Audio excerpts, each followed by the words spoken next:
Coach, during Gene's absence, how did you go about running the defense and keeping things kind of flowing there? Well, JP kind of took over, and you know, they already had an install, so they knew what they were installing. That had all been planned, and so they just went on as if he was here, you know. And JP did a nice job of stepping in and making sure we didn't miss a beat. Is that one of the benefits of having guys that have prior experience as defensive coordinator? No doubt about it. RJ Prince, I guess, moved to defensive tackle. Just to take a look here the last couple of days. Yeah, we want to get a feel for what he could do if he could help us over there. You know, so we'll see in 5 days if he can do anything over there. If not, you know, then we'll move him back over to the offensive line. Have you had a chance to look at him yet? No, not yet.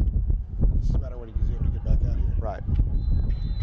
Who on the defense has been able to make strides, you know, throughout the course of the spring so far? Well, I mean, if you start with, I mean, up front, I'm gonna say, you know, the redshirt freshman, the Clark kid, has done a really nice job at the 3 technique. You've got Jalen Dalton as a true freshman that's walked in here and is doing some really nice things at the end with Drennan.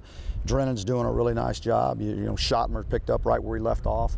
He understands this already. He's a very intelligent guy. Shaquille Rashad is, you know, taking he's taken a lot of pressure off of himself by, we moved him to a linebacker, so he was at a hybrid position, so he's now slid back to linebacker. He's done a really nice job of adjusting there.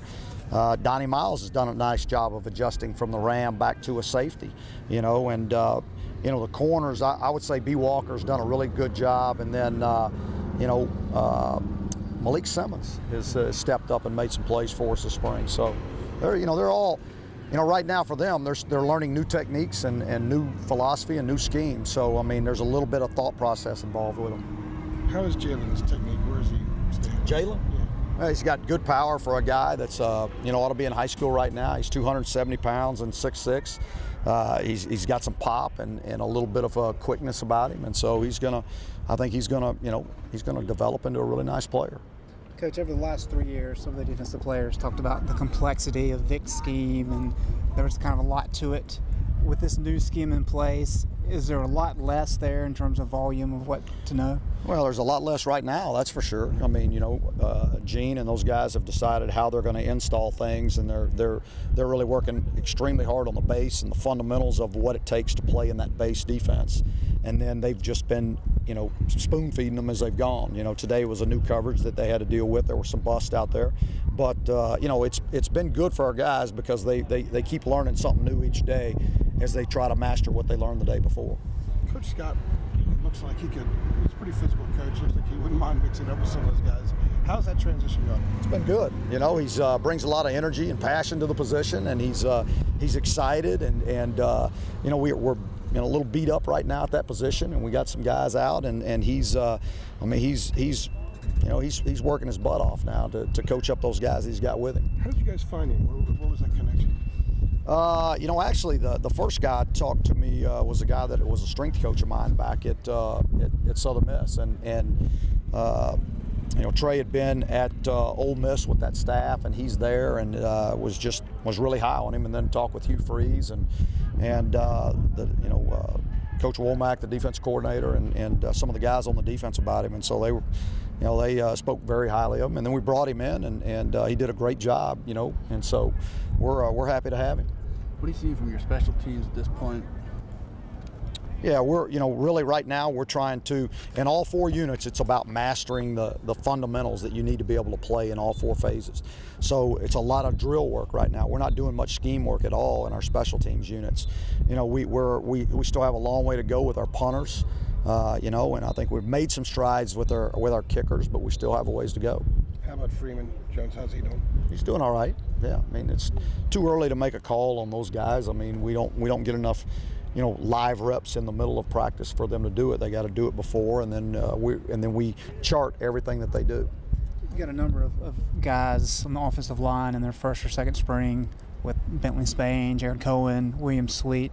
How have some of those guys use this spring to their advantage? Well, you know, Cohen played meaningful snaps last year, so it's been a little bit easier for him. Bentley's done a nice job. Bentley's stepped up, and he's made some you know, he's made some moves. I mean, he's playing with the ones right now at the left tackle spot, and I think William is finding his way. I mean, he's learning as we go, and I mean, we throw him in the fire, and he's a talented young man. He's just got to learn it. Following up on that, this time last year you had a lot of questions up front on the offensive line, and also it was hard to even have a first and second string. Yeah.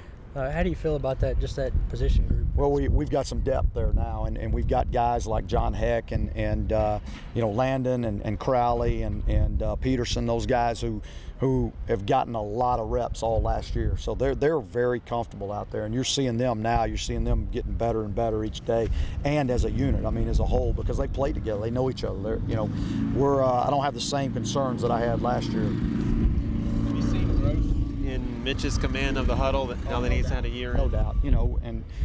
Obviously Queese isn't getting any reps right now, so Mitch is getting all the reps with the ones. And I mean, every rep he gets, he's just growing and becoming a better quarterback. Seems like you have more professor and his instructors every time that you do this. Are you seeing that relationship continue to grow?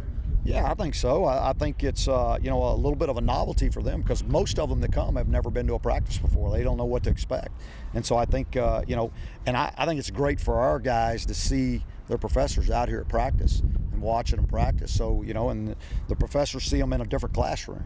This is our classroom out here, and they get to see how we teach them, and it's a little bit different from the way they teach in the classroom. So we can just keep repping it until we get it right. They don't get that opportunity in the classroom.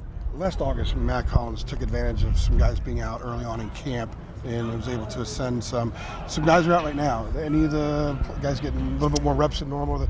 Oh yeah. There's a bunch of guys. Damon Washington is getting a ton of reps right now, which is helping him. Thomas Jackson, who's a walk-on kid, who's doing a great job. He's making a lot of plays out there.